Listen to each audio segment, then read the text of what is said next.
London, England. Sorry, I had to interrupt you at the end of the last tape on this story about this capo who amazingly gave you this pot of soup. Oh yes. Well,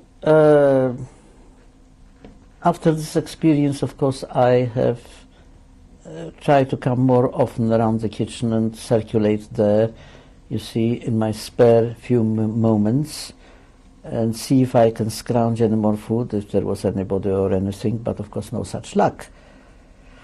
In the meantime... What nationality, can I just ask you, had been this capo? Well, he was a Jew from Piotrków. He was still, I knew him from Piotrków, you see. I don't know if he knew me very well, but obviously he must have recognized me. And I'm not quite sure whether he was with us on the Hortensia or Bugaj or wherever, but I think he was a Jewish policeman in, or something like that, in the ghetto. So he was quite feared, you know, and people were saying, you know, he is not a very nice person.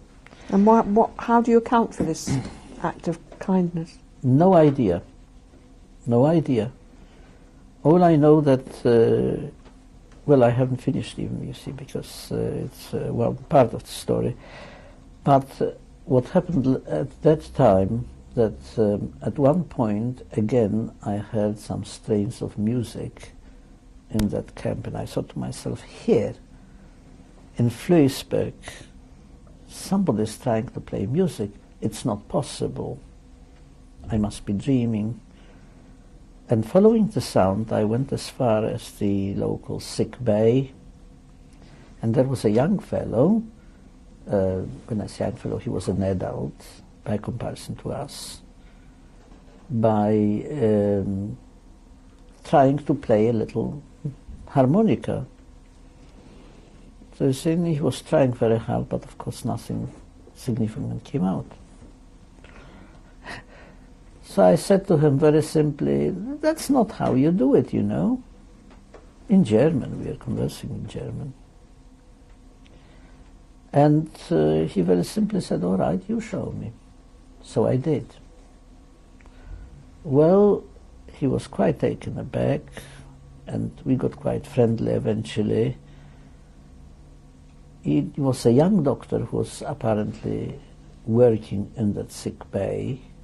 Not that they had much in that sick bay, but and he was a Czech.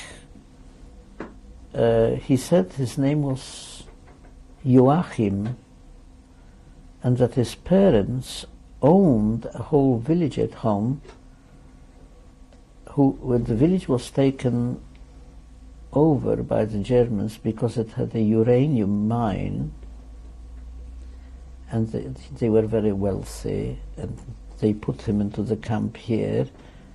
But if I come to him after the war, he will buy me a grand piano. In the meantime, he was very friendly. He says, well, come whenever you like and play for me the mouth organ. Which I did. We met quite a few times, because when you are really depressed and hungry and there is not much in your barrack, I thought that a little bit of music, you know, livens up maybe an hour or two and helps you to forget what we call the tsores, see, all the problems and troubles. So I met him a few times there, and he sang me his national melodies, which I tried to play on the harmonica, and I tried to show him how to play the harmonica.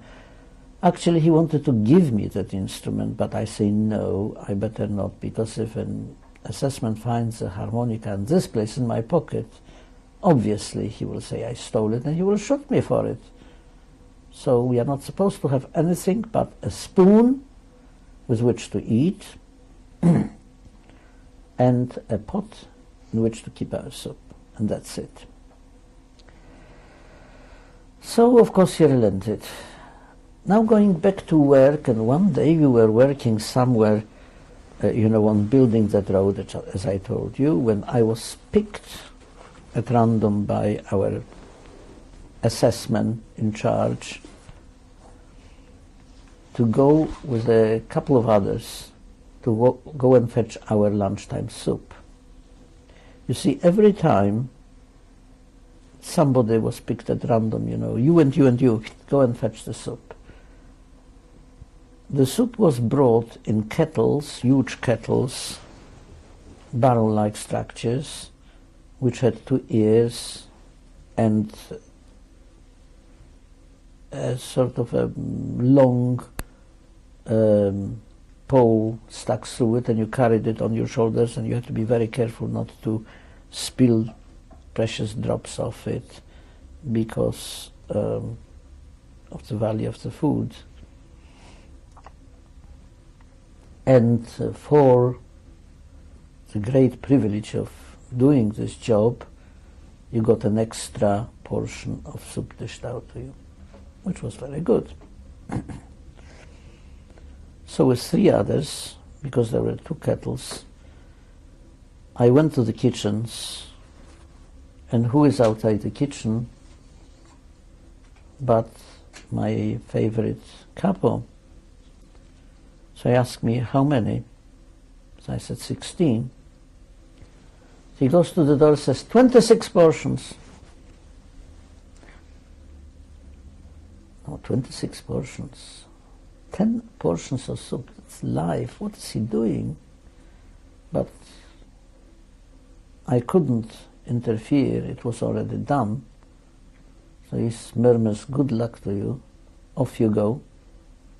And here we go through the fields carrying 26 portions of soup, which we dare not to bring to the group, because the assessment who is in charge would have soon seen that there is something wrong, which means that I have given the wrong numbers. I would be held responsible for it. He would never suspect a capo, of course, or I could put the capo in trouble for doing a good deed. So there was only one thing to do for us: to eat, stop in the field, and between the 4 of us, eat the 10 portions of soup. Now, you don't believe, you cannot understand what hunger is. And this is a very good example of me trying to demonstrate. Hunger is something that is becomes more mental than physical, and you can walk about with an absolutely full stomach and feel hungry. It's something that becomes obsessive, and I think it would take me hours to describe to you the feelings of what it's all about. So whatever you eat, whatever you do, you feel hungry for some reason. It's definitely psychological. So here we are stuck in that field with 10 portions of soup, which we have to meter out very carefully, not to take too much, between the 4 of us. So each had to eat about 3 portions of soup. And never mind thick or thin, we tried to get rid of it. We dared not spill it because it was precious.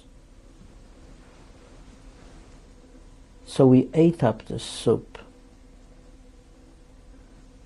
and that virtually constituted 1 extra kettle of soup, you see. So we dare not bring half a kettle, so we had to spill from one to the other to equalize it. And here we go trundling back to the place of our work with the 2 kettles. On the way, we were sick about 3 times, and the moment we were sick, we ate some more of that soup, which we had to siphon off from the main kettles.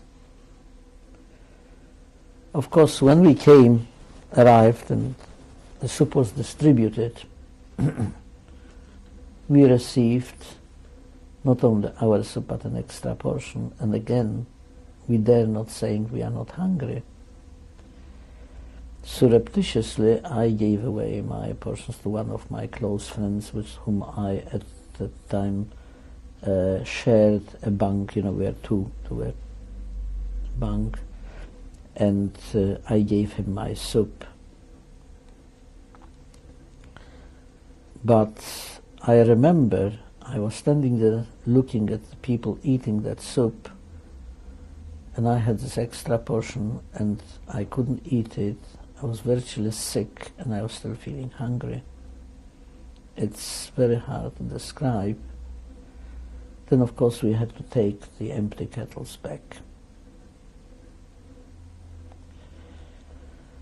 So that's one of the points what happens to people who are on starvation diet, and suddenly you find yourself with a great deal of food, but it wasn't solid food, it was all very liquid, so it wasn't very palatable. How long were you in Flensburg? Not very long, I'll come to it. What I wanted to tell you at one point, the things that we all dread in a camp happened to me. I got ill. And it all started as a diarrhea. And as dysentery was very common in camps, I thought to myself, that's it. Once you get this, it's a lethal injection in the sick bay. There is no way out.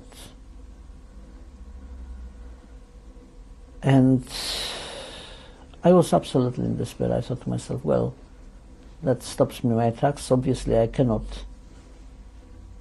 survive this camp. And here, believe it or not, we hear cannons in the distance. We see the skies lit up at night with air raids. And if you have ever seen fireworks, you haven't seen anything until you see the real thing.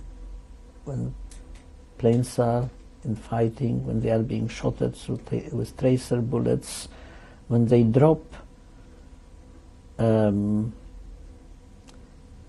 flares on parachutes and in circles and pinpoint their bombing target. It was fantastic. We just stood there at night, fascinated, watching it. You know, nobody was afraid that it hit us. You know, nobody cared really. We were completely and utterly demoralized, and we didn't care about our own safety at that stage. Not from that source. We would have hated to be beaten to death, let's say, by a assessment. But you know, if a bomb falls and it happens to us, well, that's too bad. And then I thought of an answer to my problem. I know the doctor from the local sick bay, so I hope he will be able to save me. Like most Czech people, his first name, he was like me to call him Pepik. So I said, Pepik, I've got it, so I've got that illness, please help me out. And he looks at me, you know, with sadness in his eyes, and he says, I know, you are the only friend I've got here, but we are not really permitted to have friends. It's wrong of us, because if we get emotionally involved, you see, we are virtually committing suicide.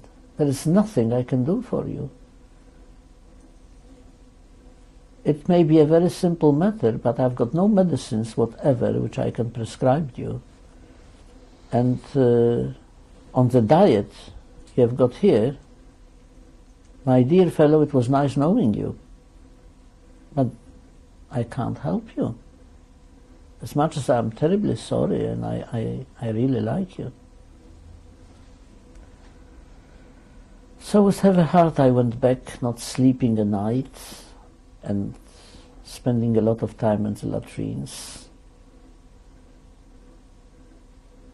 And I went back to Pepik next day and I said, look, if you had any medicines, what would you prescribe? Oh, he started telling me there are these compounds and that compounds, but I say, look, from home medicines, like, you know, something which would you think might help. He says, well, for diarrhea of that sort, which is not proven that this a stomach infection, I would say charcoal to clear it out. I said, charcoal, there is not a tree around for miles except going to the forest, and even these are stripped of any bark. What am I going to use for charcoal? And then it occurred to me that I can. So for 2 days I didn't eat my bread ration. I put it on the fire and burned it. And I had charcoal. I was very, very weak. Not eating your bread ration means you are starving yourself to death, really. But that was the only thing I could do. I still had to eat my soup. So what I did, I exchanged my soup ration for a little piece of bread, and I burned that too. And I ate the charcoal and nothing else for 3 days. After 3 days, I could hardly walk. And I went back to Pepik and I say, where is your harmonica? Let's play. He says, you're still here, you know, sort of. I don't believe it. Well, how did you do? He says, well, I said, you actually saved my life because you gave me the right advice. I made charcoal, and I told him what I have done. He grabbed his head, he didn't believe it. He says, why didn't I think of it, you know? And anyway, for the time being, I was cured.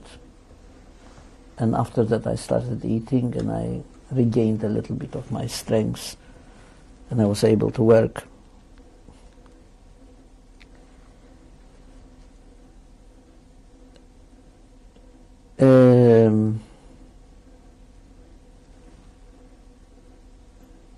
Carried on like this till April. That was in February, I told you we arrived. In April 45, suddenly we could hear nearer and nearer signs of artillery, and I thought, right, we are going to be liberated. But it was not to be, because they put us on the cattle trucks again on the train, and the train moved off. This time I was in the cattle truck with most of my friends, you know, what we call the Jugendliche Kommando, which means the youth group. And again, we were very supportive of each other, but there was nothing much really we could do except speculate whether the Allies will overtake us before we reach a destination. We didn't know where we were going. But the train moved eastwards, and then it moved southwards. So quite obviously they probably didn't know themselves where they were heading, because maybe they were heading for Auschwitz, and because they didn't think they can make it before the Russians' arrival, they headed the train apparently towards, in the direction of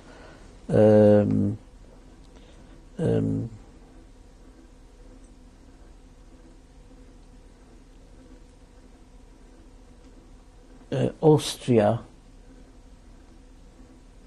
There was a very famous camp there. Was that Oranienburg? No. That was the I've got a blackout, I forgot which camp it was. Well, it'll probably come to you. Yes. Mauthausen.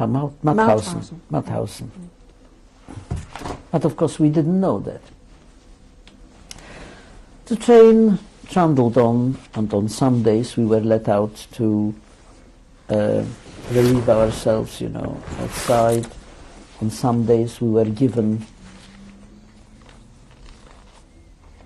a slice of bread and a drop of water to drink. On other days, absolutely nothing. The first few days we were fed, and then nothing at all.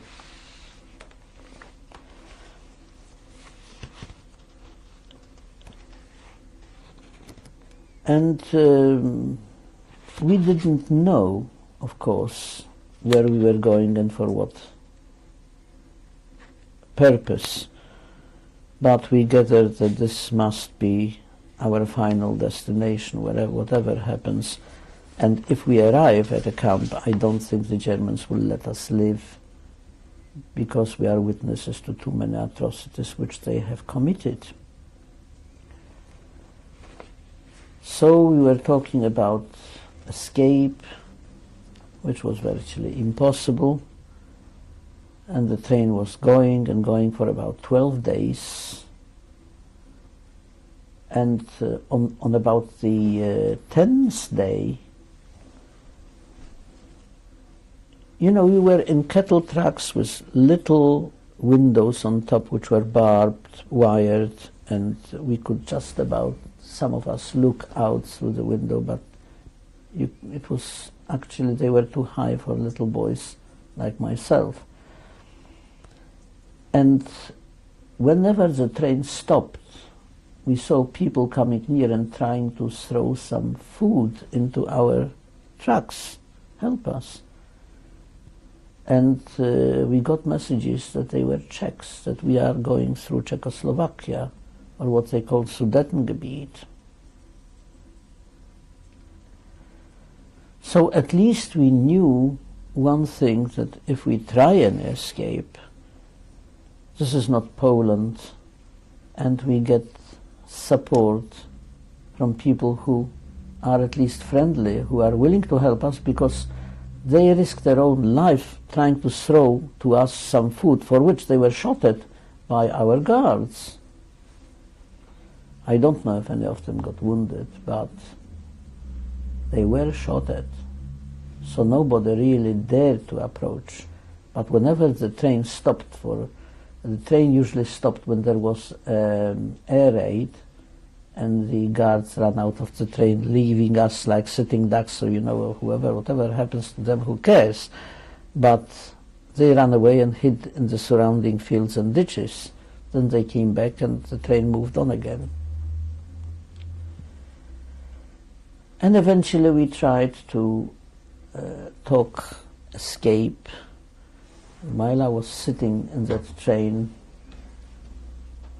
I was sort of daydreaming about our life before the war and the ghetto, and I thought to myself, look, we have been through such a lot, and I don't know why it should all end by now, you know, goodness knows where they are taking us. We are in Czechoslovakia, I don't know anything about Czechoslovakia, but it can't be anything good which they are scheming for us. So the only thing is, one way or another, it's better, if we are to die, let's die in freedom, breathing fresh air, than starve ourselves to death here in these wagons, or being eventually led to a gas chamber somewhere in a destruction camp. We were discussing what and how, and we decided that the best attempt would be made at night, when maybe under the cover of darkness we could jump out of the train. And it would have to be done while the train is not stationary but traveling at a decent speed, so that they can't stop and pursue us. And some of the adults tried to tell us, you know, how to jump out of a moving train, that you have to go in the direction of the train, not against it, because you can get sucked in under the wheels by the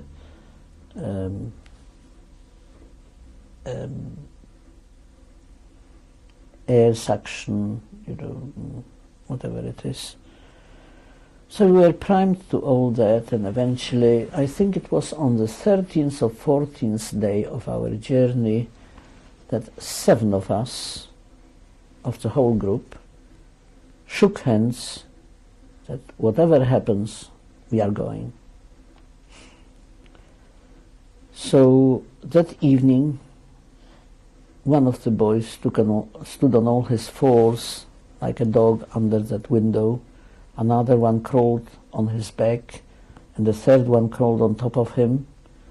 And with the spoons which we had, somebody lifted the barbed wire from that little window, which was now wide open.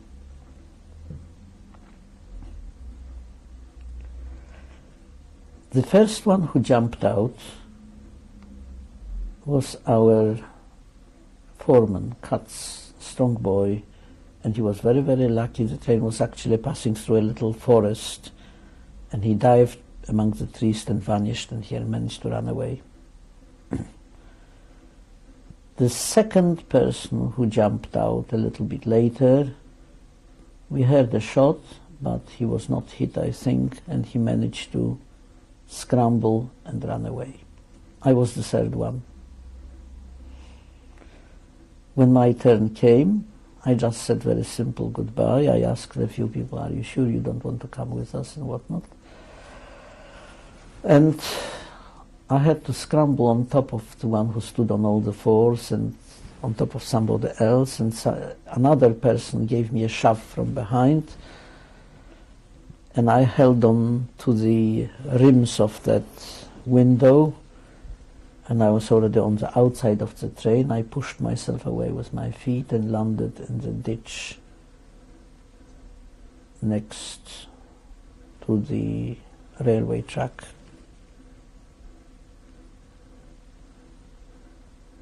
I just rolled over. I must have lost momentarily consciousness, but I was aware that I was shot.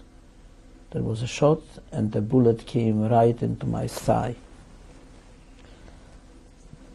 Well, my only thought was, well, too bad.